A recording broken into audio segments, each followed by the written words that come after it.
अस्सलाम वालेकुम दोस्तों, क्या आप जानते हैं कैंसर के मरीजों के बाल क्यों गिर जाते हैं? इस सवाल का जवाब हासिल करने के लिए हमें पहले ये जानना होगा कि कैंसर असल में है क्या।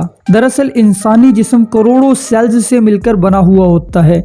ये सेल जिस्म की ज़रूरत के मुताबिक तकसीम भी होते हैं और नए सेल्स भी पैदा करते हैं। कुदरत ने हर सेल में एक ऐसा सिस्टम रखा है जिससे वो अपने मुकर्ररा वक्त पर ही तकसीम होता है, लेकिन बाज़ औक़ात सेल्स का ये सिस्टम टूट जाता है और कुछ सेल्स इंतहाई तेज़ रफ्तारी से तकसीम होकर नए और फालतू सेल पैदा करने लग जाते हैं, जिससे जिस्म में ट्यूमर्स बनने लग जाते हैं।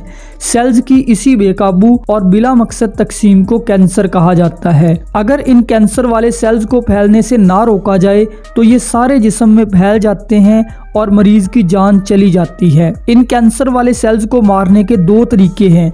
पहले तरीके का नाम रेडियोथेरेपी है। इस तरीका इलाज में कैंसर ज़दा हिस्से पर कुछ शुआएं गिराई जाती हैं। ये शुआएं उन कैंसर सेल्स को मार देती है। दूसरे तरीके का नाम कीमोथेरेपी है। इस तरीका इलाज में मरीज को कुछ ऐसी अद्वियात दी जाती हैं जो जिस्म के अंदर ऐसे तमाम सेल्स को खत्म कर देती हैं जो तेजी से तकसीम हो रहे होते हैं। इस तरीके में कैंसर वाले सेल्स तो खत्म हो जाते हैं, लेकिन उसके अलावा जिस्म में कोई भी ऐसा सेल जो तेजी से तकसीम हो रहा हो वो भी खत्म हो जाता है। दरअसल इंसानी बाल जिन सेल्स से बनते हैं, ये सेल जिस्म के सबसे ज्यादा तेज रफ्तारी से ग्रो करने वाले सेल्स भी होते हैं। इसलिए कीमोथेरेपी के अंदर इस्तेमाल होने वाली अद्वियात इन बालों को भी नुकसान पहुंचाती है। इस वजह से कैंसर के मरीजों के जिस्म से हर किस्म के बाल गिर जाते हैं। हत्ता कि अगर लंबे अरसे तक कीमोथेरेपी का इस्तेमाल किया जाए तो मरीज के सर के बालों के अलावा पलके, भवें, दाढ़ी, मूछें और हत्ता के जिस्म से सारे बाल उतर जाते हैं। लेकिन बहरहाल इलाज पूरा होने के बाद ये बाल दोबारा से उग जाते हैं।